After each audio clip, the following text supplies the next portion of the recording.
اعوذ باللہ من الشیطان الرجیم بسم اللہ الرحمن الرحیم صلی اللہ علیہ حبیبہ محمد وآلہ واصحابہ وسلم۔ السلام علیکم۔ لوگوں کے بہت زیادہ سوال آتے ہیں کہ ہمیں کون سا درود پاک پڑھنا چاہیے، اور میرے سے پوچھتے ہیں کہ میں کون سا درود پڑھتی ہوں اور درود کتنی تعداد میں پڑھنا چاہیے۔ تو دیکھیں، اگر آپ میرے سے پوچھتے ہیں تو میں پڑھتی ہوں درود ابراہیمی، ٹھیک ہے، اور یہ نہیں کہ میں صرف وہی پڑھتی ہوں، میں درود رحمت بھی پڑھتی ہوں اور میں درود خضری بھی پڑھتی ہوں۔ اور اب تعداد جو ہے وہ میں ایگزیکٹ نہیں بتا سکتی، کیونکہ میری تعداد کم زیادہ ہوتی رہتی ہے۔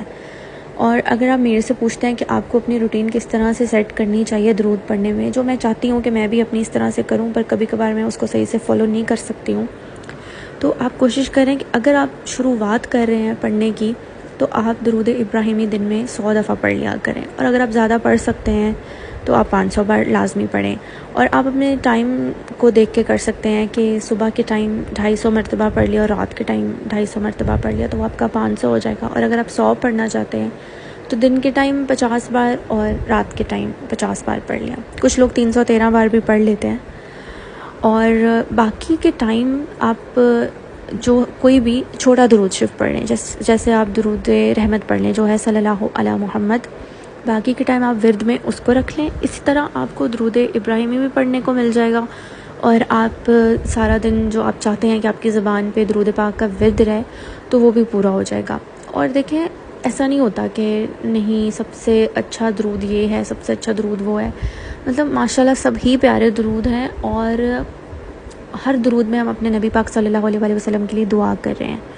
اور ہم اللہ تعالیٰ سے ان کے لیے رحمتوں کی اور برکتوں کی دعائیں مانگ رہے ہیں، تو سب ہی درود پیارے ہیں اور سب ہی قبول ہیں۔ یہ مت سوچیں کہ نہیں یہ قبول نہیں ہوگا کیونکہ میں نے چھوٹا پڑھا ہے۔ آپ یقین جانیں،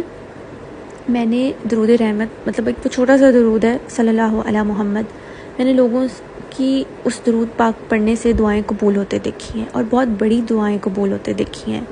یہ میں نے اپنی زندگی میں خود میری آنکھوں کے سامنے دیکھے واقعات ہیں جو میں آپ کو بتا رہی ہوں۔ تو ایسا نہیں ہوتا ہے کہ آپ کے یہ درود قبول نہیں ہے، یہ انسان کے ذہن کا ایک وہم ہے، اور خاص طور پہ ہمارا جو نفس ہے، ہمارے اندر ایک شیطان ہوتا ہے ہر انسان کے اندر، تو ہمیں شیطان اس بات پہ ورگلاتا ہے کہ ہم زیادہ نہ پڑھیں، اور ہم پہلے سوچیں کہ ہم کون سا پڑھنا چاہیے، ہمیں کون سا نہیں پڑھنا چاہیے، اور اسی سوچ میں ہمارا وقت ضائع ہو جاتا ہے اور ہم درود پڑھنے سے رہ جاتے ہیں۔ تو جب تک آپ ٹائم سیٹ نہیں کریں گے، اپنا ایک ٹارگٹ سیٹ نہیں کریں گے، تو آپ کبھی بھی پھر اس چیز کو اچیو نہیں کر سکتے جو آپ نے اپنے ذہن میں سوچی ہوتی ہے کہ میں نے اتنا پڑھنا ہے۔ میرے ساتھ خود بہت بار اس طرح سے ہوا ہے کہ میں نے سوچا ہوتا تھا کہ میں اتنا پڑھوں گی، پر میں نہیں پڑھ پاتی تھی۔ پر اس کا یہ مطلب نہیں ہے کہ آپ سے ایک دفعہ سے ہو گیا تو آپ اس چیز کو ریپیٹ کریں، آپ اس چیز پہ کام کریں اور اس چیز پہ محنت کریں۔ میں آپ کو ایک چیز بتاؤں گی، کبھی کبھار جب ہم درود پڑھ لیتے ہیں، ویسے بھی درود خضری پڑھ لیں، درود ابراہیمی پڑھ لیں، یا کچھ بھی، ہم اپنی زبان میں، جیسے ہم لوگ اردو بولتے ہیں یا کوئی پنجابی بولتا ہے، کوئی انگلش بولتا ہے، جو بھی ہے، تو ہم اللہ تعالیٰ سے اس طرح بھی دعا کر سکتے ہیں کہ یا اللہ پاک ہمارے نبی کریم صلی اللہ علیہ وسلم پر کروڑوں اربوں خربوں رحمتیں اور برکتیں نازل فرمائیں۔ تو کیا اللہ تعالیٰ اس کو رد کریں گے؟ نہیں نا، مطلب بس یہ ہماری لینگویج ڈفرینٹ ہے، پر دعا ہماری جا رہی ہے ان تک۔ اور میں آپ سے ایک اور چیز شیئر کرتی ہوں کہ کبھی کبھار میں اللہ تعالیٰ سے اس طرح سے دعا کرتی ہوں